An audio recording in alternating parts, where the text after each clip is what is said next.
তরতাজা আছে দুধ, ওই যে খাঁটি দুধের ছিন্নি কি কেউ বলতে পারে? সেই জন্য দুধ এই যে আবিষ্কার করছি আপনার স্নেহভাজন আমি, এই যে দুধু করোনা ভাইরাস টিকা একমাত্র আমি ভাবলাম যে দুধু এই উদ্বোধন করব আপনাকে দিয়া। আপনাকে যদি এই টিকাটা দিয়ে নেন, এরপর দেখবেন শরীর কীরকম, শরীরের মধ্যে একটা উদ্বেগ দেখা নিকিয়া অগ যে সমস্ত প্রজেক্ট আছে সেটাই ফেলাই এই দুধু আপনি খালি দেখেন।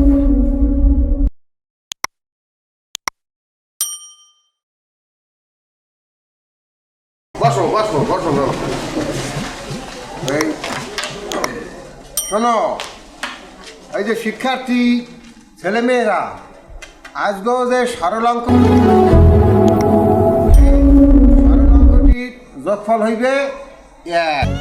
বরিশালের নাটক বলতে প্রথমে যার নামটি আমাদের মাঝে চলে আসে তিনি হচ্ছেন অলিউল হক রুমি, যা ক্যাবলা মাস্টার নামে পরিচিত। তিনি আজকে 3:58 পরপারের ডাকে যে সারা দিয়ে পৃথিবীর মায়া ত্যাগ করে চলে গেছেন, শুধু রেখে গেছেন শুধুই স্মৃতি, যা ক্যাবলা মাস্টার হিসেবে যুগ যুগ ধরে আমাদের মাঝে রয়ে যাবে। তাকে আর কখনো দেখা যাবে না টিভির পর্দায়, বাস্তবে বা কখনো তাকে আর আমরা দেখতে পারবো না। তিনি শুধুই রেখে গেছেন আমাদের মাঝে স্মৃতি আর স্মৃতি।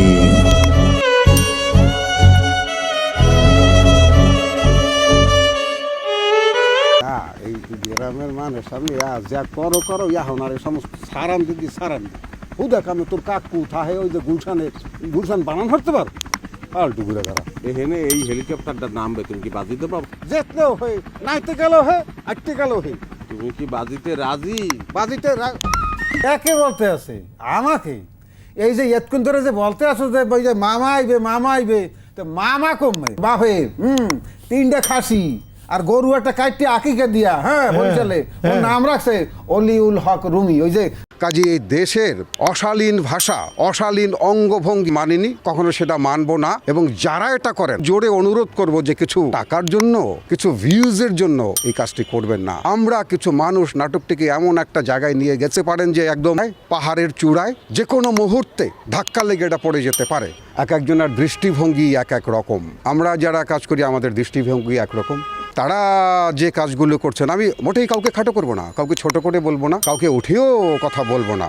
দুদু ঘরের মধ্যে জামুকা ভিতরে বলাইতেছেন কি ফিরনে কেনা মনু আয় এই একটু নেকা না হইলে আনছে আর দুধ আনছে একটু সিন্নির আনছি। সিন্নি যে কি সেটা তো আমি বুঝি যে ঘরের ভিতরে নিয়ে আমার শেষাটা দেবে, খাইলে হয় না আজগো না মনু ওই এবার বিলইতে খাইয়া লাইতে পারে, আয় মনু ভিতরে আয় নিয়ে এত উনি একটা শেষা দেয়, যেটা দেখছেন আপনার। বরগুনাই বাবা বীর মুক্তিযোদ্ধা আজিজুল হক ও মা হামিদা হক, 3 ভাই, তিনি সবার ছোট। অভিনেতা অলিউল হক রুমির স্ত্রী মতিঝিল আইডিয়াল স্কুলের শিক্ষিকা ফৌজিয়া মান্নান মিতি।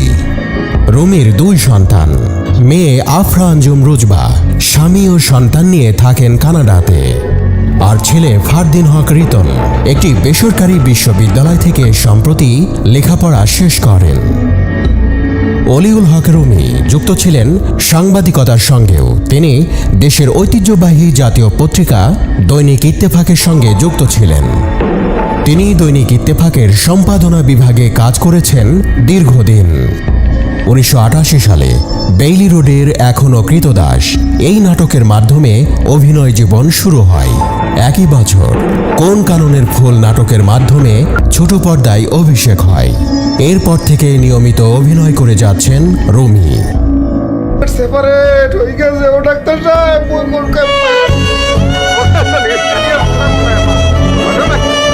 টেলিভিশনের পাশাপাশি সিনেমায়ও অভিনয় করেছেন।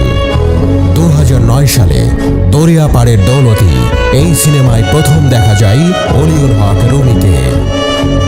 দীর্ঘদিন মঞ্চেও অভিনয় করেছেন রুমি। বর্তমানে তার অভিনীত বকুলপুর নামে একটি জনপ্রিয় ধারাবাহিক নাটক দীপ্ত টিভিতে প্রচারিত হচ্ছে। অভিনয় জীবনের 3 দশকেরও বেশি সময় পার করেছেন রুমি। দীর্ঘ এই পথ চলায় অভিনয় করেছেন অসংখ্য নাটক এবং সিনেমায়। অভিনয় নৈপুণ্য দিয়ে দর্শকদের মুগ্ধ করে চলেছেন। পর্দায় তার উপস্থিতি যেন বাড়তি আনন্দ দেয় দর্শকদের। গত কয়েক বছর এই অভিনেতা বরিশালের আঞ্চলিক ভাষাতেই বেশি অভিনয় করে আসছিলেন। এ ভাষাতেই তিনি দর্শকদের হাসিয়েছেন।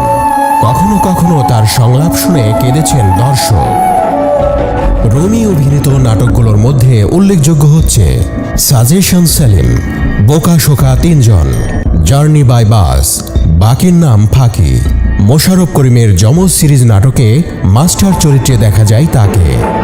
Comedy 420, makeup man, Barishal to Dhaka, বাপ বেটা দৌড়ের উপর, রতনে রতন চিনে, চৈতা পাগল, মেঘে ঢাকা শহর, আকাশ চুরি ইত্যাদি।